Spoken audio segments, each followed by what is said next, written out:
Welcome to Truck Chat, an interview series coming to you from Work Truck. Remember to follow and connect with us on social media, and don't forget to hit that subscribe button and check out our podcast series on Spotify. I'm Lauren Fletcher, Executive Editor of Work Truck. Today's episode is sponsored by Amerit Fleet Solutions. Amerit Fleet Solutions improves fleet uptime, safety, and reliability through their innovative service solutions with a customized approach. Chatting with me today is Bob Brauer, Amerit Fleet Solutions CCO. He's here with me today to talk about electrification trends in vocational fleets, current industry challenges, and how Amerit Fleet Solutions is addressing these issues. Bob, thanks for joining me today. Thanks for having me. I appreciate it. Let's get right to this. Electrification is a big growing trend for today's commercial truck fleets. Automakers and fleets alike are increasingly growing their EV fleets. How do you see vocational fleets preparing for this trend? Lots of researchers, in some cases, hiring consultants that have time to focus on an EV strategy. So number one, you have to have the right vehicle for the right application. There are multiple companies that are manufacturing EVs now, and betting on the right one is a challenge. Number two, are there any kind of state or local incentives? California has some incentives for EV assets.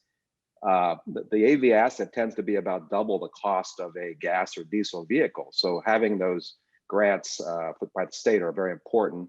And then number three is maintenance. Although maintenance requirements are less than a gas and a diesel asset, finding a viable solution is a challenge. Most of the EV manufacturers have a corporate technical group, but then there's nobody locally, so they have to depend on local companies, and there's just not a lot of options right now out there.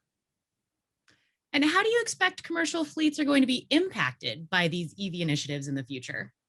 Higher investment costs, as I mentioned, over the term of the lease or the investment up front, lower maintenance and fueling expense, fortunately, and there's going to be a significant government and peer pressure to convert fleets to EVs very quickly. And on these lines, how is Amerit specifically preparing for this electric future? With over 165,000 assets we're currently maintaining for some of the largest fleets in the country, we knew this was coming for a while. So what we did was we started to train all of our 1,400 plus technicians and fleet managers to main EV assets. We're negotiating service agreements with virtually all of the manufacturers. And we've invested in technology so that we can not only communicate directly with the OEM electronically, but also with the OEM's clients.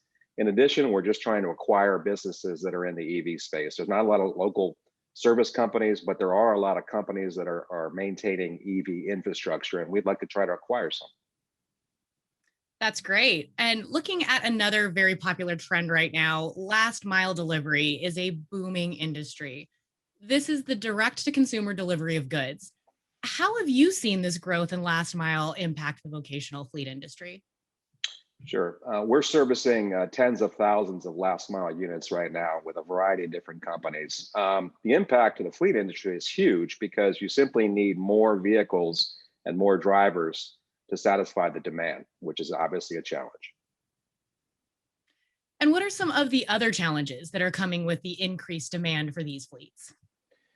Most last mile fleets are running 7 days a week, 12 to 13 hours a day, high mileage, a lot of starts and stops.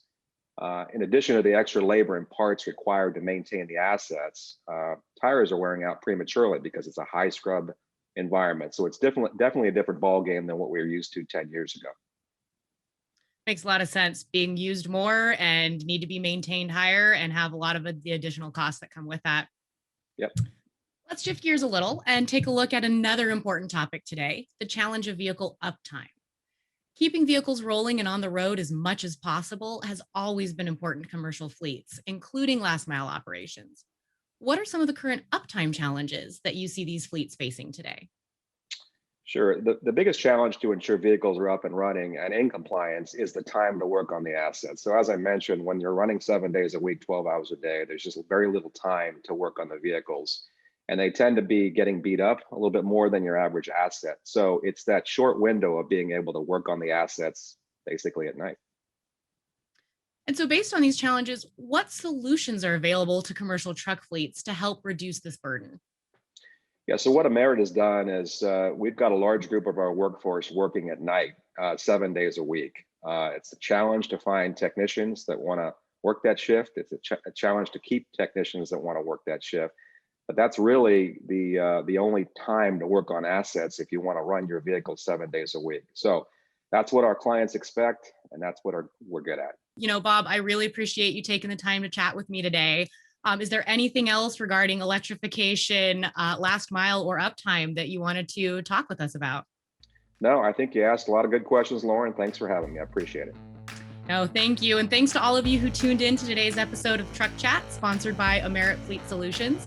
For more info on Amerit, vocational fleet electrification, and vehicle uptime, check the links below and be sure to subscribe to Truck Chat today so you never miss a single episode. Thanks.